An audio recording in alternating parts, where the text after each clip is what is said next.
Fala família Dali, ô! O bicho pegou no Verdão e a resenha hoje está completa. Eu trouxe dois especialistas para dissecar cada detalhe dessa vitória sobre o Flu, a expulsão do Abel e os bastidores do mercado. Aumenta o som que o DaliCast está começando.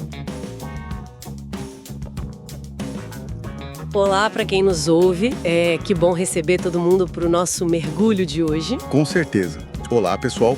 Podem se acomodar, porque a nossa análise profunda de hoje traz um cenário riquíssimo sobre o futebol moderno. A gente vai focar no que acontece quando a bola rola, claro, mas principalmente em tudo que sustenta o espetáculo lá nos bastidores. Exato. E o nosso ponto de partida para isso é o Campeonato Brasileiro de 2026. Isso. Mais especificamente a quarta rodada.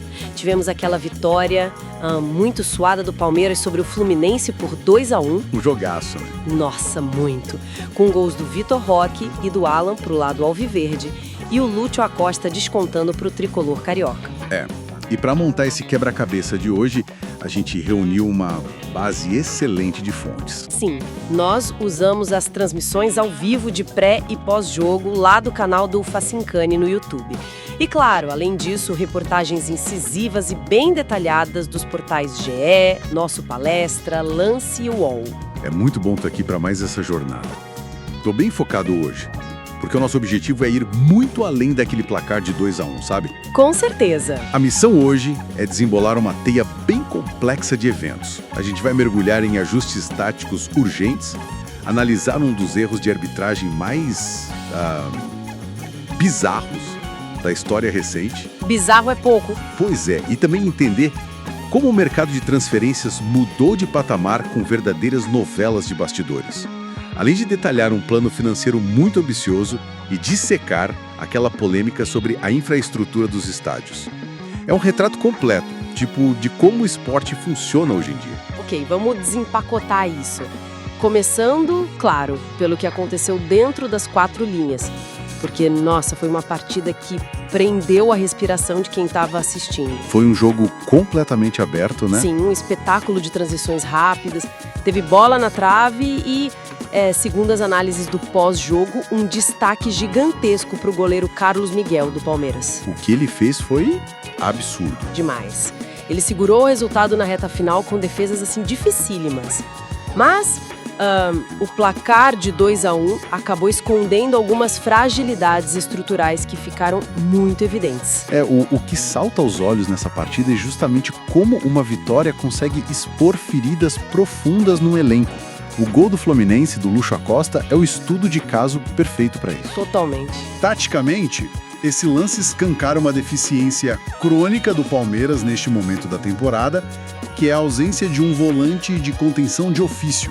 Aquele que a gente chama de camisa 5 clássico, né? Isso, 5 clássico. O Palmeiras tem meio-campistas versáteis, caras que sabem fechar espaços, mas falta aquele marcador nato, aquele cão de guarda à frente da zaga, sabe? Aham. E foi justamente nesse ponto cego que a jogada do Fluminense aconteceu. As matérias do portal Lance trouxeram um termômetro muito claro de como a torcida ferveu nas redes sociais depois do lance. Ferveu muito. O Lúcio Acosta se infiltra na área, aí a bola sobra para o Marlon Freitas, que simplesmente se atrapalha. Um mano a mano ali dentro da pequena área. Ele não consegue fazer o corte. Exato, ele não corta, o atacante tira proveito dessa indefinição, dá sequência e manda pra rede. A internet, claro, caiu em cima, pedindo contratações pra ontem pro setor. E olha, a reação da torcida tem um embasamento tático muito real ali. O Marlon Freitas tem qualidades indiscutíveis na distribuição de jogo, mas ele é um camisa 8. Sim, a característica dele é outra. Ele sofre demais quando é empurrado para essa função de primeiro combate, ou quando precisa fazer aquela cobertura emergencial lá dentro da própria área. E o Abel Ferreira falou sobre isso, né? Falou, ele foi muito transparente na entrevista coletiva. Ele explicou o que gerou essa pane no sistema defensivo, detalhou que o Fluminense entrou em campo com uma estrutura móvel. Sem o centroavante fixo. Isso, sem o número 9 de referência ali para prender os zagueiros. O que gerou uma confusão de posicionamento absurda. O Abel explicou que, como não tinha esse homem de referência no ataque do Fluminense, o Marlon Freitas e o Andréas Pereira acabaram recuando instintivamente. Recuaram demais. Eles recuaram tanto que em vários momentos do primeiro tempo eles estavam jogando praticamente alinhados como zagueiros ali do lado do Murilo. Exatamente. O próprio treinador admitiu que os meio-campistas perderam a referência de quem marcar. A orientação era que os camisas 5 e 8 do Palmeiras batessem de frente com os 5 e 8 do Fluminense, mas o Marlon acabou sendo sugado lá para a linha de defesa. O que demonstra como o futebol atual é um jogo de xadrez territorial, sabe? Se o adversário tira o centroavante e povoa o meio, a sua defesa perde a bússola se não tiver um volante experiente para organizar essa quebra de linha. Faz todo sentido. Mas se a defesa do Palmeiras sofreu com essa adaptação, o ataque apresentou umas novidades bem interessantes, impulsionadas por um fator emocional muito forte. A estreia do John Arias. Isso, enfrentando justamente o ex-clube dele. A expectativa para ver o Arias em campo estava lá nas alturas. E o que as nossas fontes destacaram bastante foi a surpresa na escalação. Ninguém esperava. Todo mundo que acompanha o futebol brasileiro se acostumou a ver o Arias brilhando ali pelo lado direito. Aquele corte clássico pro meio, a aceleração no corredor. Mas o Abel Ferreira tirou um coelho da cartola e escalou o colombiano aberto pela ponta esquerda. É uma decisão que sublinha muito a intenção de ter um ataque extremamente imprevisível. O elenco já conta com o Vitor Roque e o Flaco Lopes, né? Jogadores de muita movimentação. Que podem centralizar ou flutuar. E ao colocar o Arias na esquerda, o treinador testa a flexibilidade dele e tenta desequilibrar a marcação adversária por um setor totalmente diferente. E o Abel lembrou na coletiva que o Arias não foi uma contratação qualquer. Não, de jeito nenhum. Ele chegou com a missão pesada de suprir a saída do Facundo Torres, que era uma das principais fontes de gols da equipe. E o Arias mostrou que tem repertório para atuar nos dois corredores. O que dá uma sobrevida tática muito importante para o time durante o campeonato. Sem dúvida. Agora, aqui é que a coisa fica realmente interessante. Porque se taticamente o jogo foi complexo, do ponto de vista da regra, o que aconteceu no gramado parecia roteiro de comédia de erros. Nossa, foi inacreditável. O portal UOL relatou o evento mais surreal da rodada. Aparentemente, quem estava no estádio, jogadores, o VAR e, principalmente, a equipe de arbitragem sofreram de uma amnésia coletiva inexplicável. Um apagão total. O Palmeiras simplesmente deu a saída de bola no círculo central no início do primeiro tempo. E, de forma bizarra, deu a saída de bola de novo no início do segundo tempo. É o tipo de apagão que desafia a lógica profissional, né? Estamos falando da regra número 1. A mais básica de todas. A mais elementar desde que o futebol foi regulamentado. A equipe que dá a saída no primeiro tempo assiste ao adversário iniciar o segundo. Lógico. E o fato de ninguém na equipe de arbitragem ou na cabine do VAR perceber isso é assustador.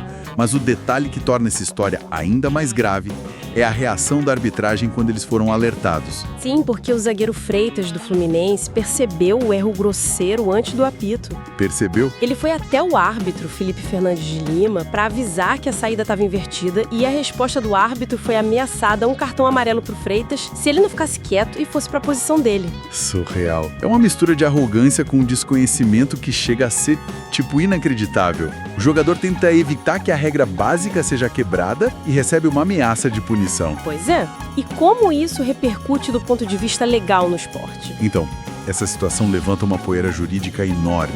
Isso foi muito bem explicado pelo ex-árbitro Carlos Eugênio Simon. O que ele disse? Ele fez uma distinção crucial entre o chamado erro de fato e o erro de direito. Isso é importante esclarecer para quem nos ouve. Sim, para ficar bem claro.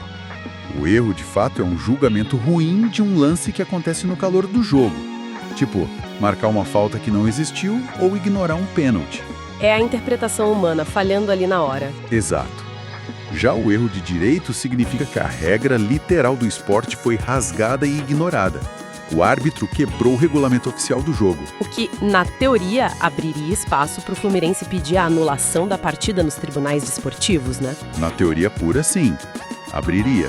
Mas na prática? Sendo pragmático e olhando para o histórico da justiça desportiva, a chance de uma anulação de partida avançar por causa disso é quase nula. O argumento dos tribunais costuma ser de que esse erro específico no meio de campo não alterou de forma direta o andamento de um lance de gol ou o placar final do jogo. Entendi. Não teve impacto direto no placar. Isso. Mas mesmo assim fica como uma mancha imensa no currículo da arbitragem brasileira. E o caos com o apito não parou por aí, né? Não parou. Logo após o fim do jogo, o técnico Abel Ferreira foi expulso. O motivo? Ele foi reclamar de forma assintosa com o quarto árbitro sobre uma inversão de um arremesso de lateral nos acréscimos. Um lateral, né? Um lateral. Na entrevista, o Abel usou toda aquela ironia habitual dele. Ele lembrou que na rodada anterior do Campeonato Paulista ele já tinha recebido um cartão vermelho simplesmente por bater palmas. É verdade. Teve isso. Aí ele olhou para os jornalistas e soltou: se eu não posso bater palmas no estádio, onde vou bater palmas? Sensacional. Mas, sabe, se conectarmos isso ao cenário maior, essa voltagem emocional que vemos na beira do campo reclamando de um lateral no último minuto de um jogo já resolvido... Mostra muita coisa, né? Reflete o nível de pressão absoluta que envolve essas instituições hoje. E essa pressão não se limita aos 90 minutos. Ela dita as regras do mercado. Com certeza. O que nos leva à verdadeira guerra fria que está acontecendo nos bastidores entre Palmeiras e o Fluminense. Muito longe do gramado. Disputando a contratação do zagueiro Nino. A famosa novela Nino. Isso mesmo. Ele que no momento está lá no zeniche da Rússia. E as nossas fontes mostram um mercado que parece não ter pressa nenhuma lá do lado europeu. O Zenit está pedindo cerca de 15 milhões de euros para liberar o jogador. Um valor bem alto. Sim. E eles estão disputando o título russo, estão com o caixa cheio, então adotaram aquela postura de cruzar os braços. Basicamente, esperando para ver qual clube brasileiro vai ceder primeiro e assinar o cheque. Exatamente. O Fluminense adotou uma postura mais cautelosa. Eles aceitaram que talvez o negócio só saia no meio do ano, depois da Copa do Mundo. Mas o Palmeiras precisa de zagueiro para ontem. A janela fecha no dia 3 de março. E aí que a gente percebe como o perfil das negociações de alto nível mudou. Sabe, não é mais só uma questão de transferir dinheiro de um clube para o outro. Tem muito mais envolvido agora. Muito mais. Entra em cena o que a gente pode chamar de lobby de estilo de vida. A presidente do Palmeiras, a Leila Pereira, tomou a frente das conversas de uma forma muito pouco convencional. Como assim? Ela não ficou focada apenas em negociar luvas ou salários ali com o empresário. Ela foi conversar diretamente com a família do Nino para tentar resolver um gargalo logístico e médico. Ah, esse é um detalhe de bastidor que humaniza muito a transação. O Nino tem um filho que necessita de cuidados médicos e educacionais muito específicos e contínuos. Exato, é uma questão familiar delicada. E o Fluminense sempre teve um trunfo enorme nessa negociação, porque o Rio de Janeiro abriga a Rede Sara. Isso pesa demais.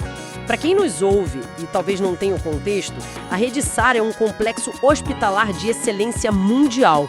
Ele é mantido com recursos federais e é focado inteiramente em reabilitação neurológica e ortopédica de altíssimo nível. É referência no mundo todo. É o tipo de estrutura que define a vida de uma família, né? Total. O Fluminense usou essa proximidade com a Rede Sara como um argumento de muito peso. E a cartada da presidente do Palmeiras para combater isso foi montar um dossiê. Ela quis provar para a família do jogador que a cidade de São Paulo tem uma infraestrutura médica e educacional equivalente. Uma rede privada e de ponta. Isso. Que pode atender a todas as necessidades específicas da criança com a mesma excelência. É o clube atuando quase como uma agência de realocação familiar, né? Tentando convencer o jogador a forçar a barra lá na Rússia e pedir a liberação alegando essas questões pessoais. É um nível de negociação muito profundo. Mas olha, mesmo com todo esse esforço fora de campo, de mapear hospitais e escolas, as informações indicam que o Zenit não parece muito comovido, não. Se os russos não baixarem o valor, o negócio não sai nesta janela. É o mercado falando mais alto. E isso nos leva diretamente para o planejamento macroeconômico do Palmeiras, porque as planilhas financeiras estão ditando o futuro do clube. Sempre dito. Muito ambicioso. A diretoria tem uma meta estipulada e cravada lá no papel para a janela de transferências do meio do ano, logo após a Copa do Mundo. E que meta, hein? Eles querem arrecadar cerca de 80 milhões de euros com venda de jogadores. Explica o tamanho dessa cifra no mercado atual para colocar em perspectiva para quem nos ouve. Olha, é um volume de dinheiro colossal. 80 milhões de euros é essencialmente o orçamento operacional anual inteiro de um clube de meio de tabela nas principais ligas da Europa. Tipo na Espanha ou na Itália? Exatamente. O Palmeiras colocou como meta gerar todo esse caixa em uma única janela de 30 dias, apenas vendendo ativos. E o planejamento estratégico por trás disso tem alvos muito bem definidos. O momento não é aleatório, né? É pós-Copa do Mundo. Porque a Copa é simplesmente a maior vitrine do planeta. Sem dúvida nenhuma. E o principal ativo nessa vitrine para o Palmeiras é o atacante Flaco Lopes. O planejamento do clube é que ele mantenha a boa fase, seja convocado para a seleção argentina e ganhe minutos na Copa. Se isso acontecer, o valor de mercado dele dispara. Dispara. A diretoria espera arrecadar perto de 40 milhões de euros apenas nessa transferência do Flaco. Metade da meta numa tacada só. Isso. E o segundo nome forte na rampa de saída é o meia Alan, que já atrai vários olhares do mercado europeu. A lógica da diretoria é bem clara ali. É preciso sacrificar peças importantes hoje para retroalimentar a saúde financeira e montar o time do amanhã. E essa montanha de dinheiro sendo projetada abre a porta para um sonho antigo da torcida, né? Algo que sempre volta a circular nos bastidores. O retorno do Gabriel Jesus. Isso. Mas a gente precisa explicar a realidade dessa negociação para não alimentar ilusões. Afinal, o fato de o Palmeiras fazer 80 milhões de euros significa que o Gabriel Jesus já está com as malas prontas ou isso é mais barulho de internet do que realidade? É fundamental colocar o pé no freio nessa especulação. O Gabriel Jesus tem um contrato blindado com o Arsenal, lá na Inglaterra, que vai até a metade de 2027. Falta muito ainda. O Palmeiras já fez sondagens reais recentemente. Chegou a sugerir um empréstimo enquanto o jogador passava por um período de recuperação física. Ofereceram as instalações em São Paulo e tudo mais. E qual foi a resposta? O técnico do Arsenal, o Mikel Arteta, bloqueou qualquer avanço. Para que essa repatriação deixe de ser um sonho de rede social e vire um contrato assinado de verdade, duas condições muito rígidas precisam se alinhar simultaneamente. Quais são essas travas? A primeira depende do próprio Palmeiras. O clube precisa ter o dinheiro real em caixa, o que significa que as vendas projetadas do Flaco Lopes e do Alan no meio do ano têm que se concretizar. Dinheiro na mão, né? Exato. Dinheiro de venda futura não paga transferência à vista na Inglaterra. E a segunda condição? A segunda é a mais difícil. O Arsenal precisa decidir por conta própria que o Gabriel Jesus não é mais uma peça fundamental para o projeto deles na Premier League. Eles teriam que colocá-lo oficialmente na lista de transferências. Ou seja, se o Arsenal não quiser vender... Se o clube londrino não quiser vender, não há manobra financeira no Brasil que tire o jogador de lá agora. É um negócio que exige caixa cheio e uma extrema paciência para aguardar a oportunidade de mercado. É um xadrez financeiro super complexo mesmo. Muito. E, enquanto os clubes fazem essas contas astronômicas, existe um debate muito mais terreno, literalmente, que dominou o pré-jogo e que divide opiniões de forma brutal. A polêmica dos gramados sintéticos. Ela mesma.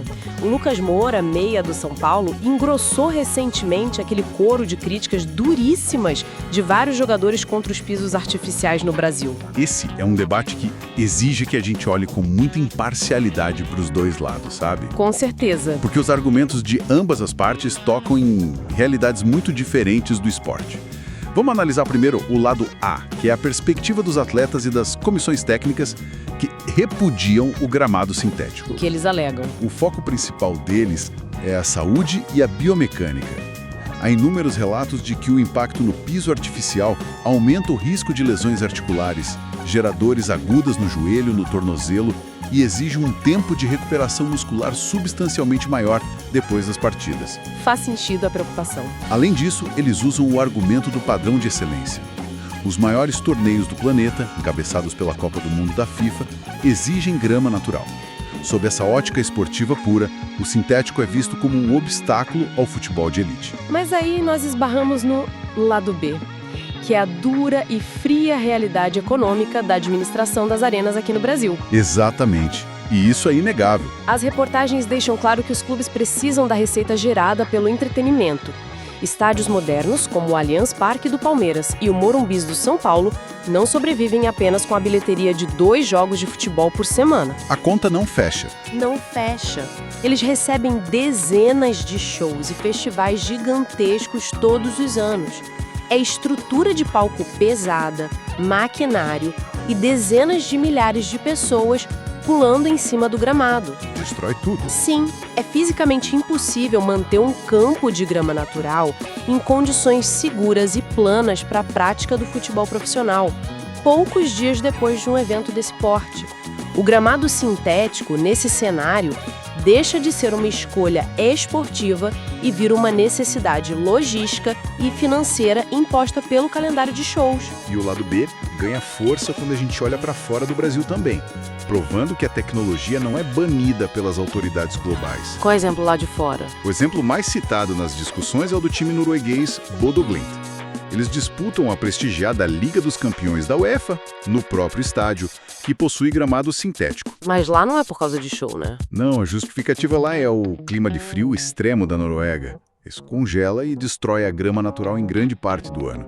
O ponto central é que tanto a FIFA quanto a UEFA validam e certificam o uso de gramados artificiais quando há um contexto geográfico ou de uso extremo que justifique isso. O que traz a discussão de volta para a nossa realidade. Exato. O debate real no Brasil é se os clubes preferem jogar em um sintético perfeitamente nivelado e certificado pela FIFA ou em um pasto esburacado e perigoso de grama natural que acabou de receber um festival de música. É, no fim das contas, uma escolha entre o ideal e o possível. Nossa, que viagem nós fizemos neste mergulho de hoje, hein? Fiquei muito animada com tudo que cobrimos. Foi intenso.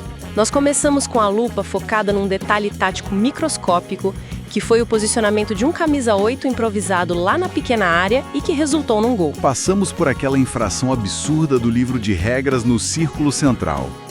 Com as 2 saídas de bola e um árbitro ameaçando dar cartão para quem avisasse do erro. Inacreditável. Aí voamos lá para a Rússia para entender a influência da infraestrutura médica na contratação de um zagueiro. Dissecamos uma meta financeira de 80 milhões de euros mirando a janela da Copa do Mundo.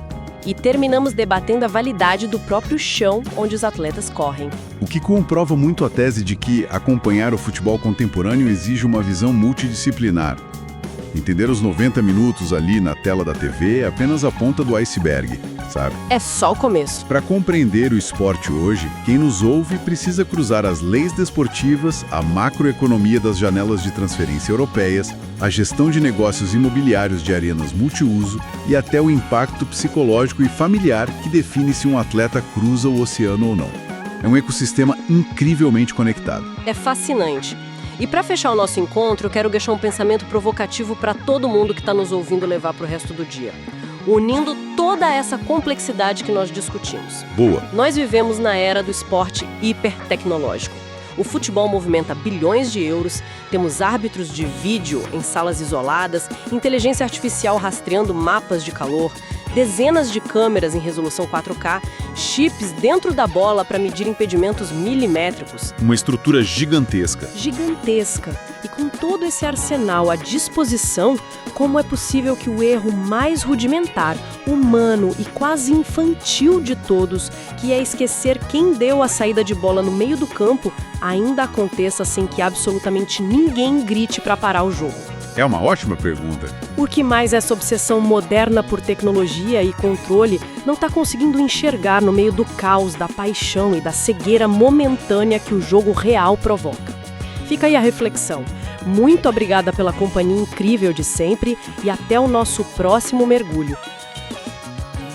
É isso, família. Que debate pesado. Concorda com eles ou o papo foi outro? Comenta aí embaixo. Deixa o like e não esquece de conferir nossa playlist de vídeos. Avante palestra, até a próxima. Dale, o canal da torcida Alviverde.